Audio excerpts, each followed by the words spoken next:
మన మన ప్రాణాన్ని బాధించడానికి, లేదంటే సమస్త విధమైన రోగాల్లో మనం పెట్టడానికి అది అపవాదికి బాగా బలం అన్నమాట. సో మనం ఏ ఏ ఏరియాల్లో మనం చీకట్లో నివసిస్తున్నాము, లేదంటే చీకటి అనగా వెలుగు లేని ప్రదేశం.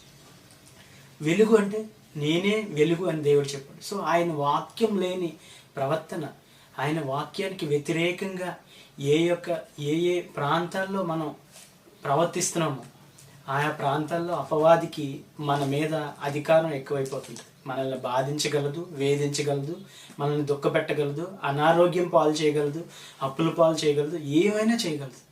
సో ఆ బలం ఎక్కడంటే మనం చీకట్లో నివసించి. సో ఏ ఏ ప్రాంతాల్లో మనం చీకట్లో నివసిస్తున్నాం అనగా వెలుగు లేకుండా, అంటే దేవుని వాక్యం లేకుండా మనం ఏ ఏ ప్రాంతాల్లో మనం చీకట్లో నివసిస్తున్నామో మనం వెతుక్కుని ఆ ప్రాంతాల్లో ఆ యొక్క విషయాల్లో ఆరోగ్యం కానీ, లేదంటే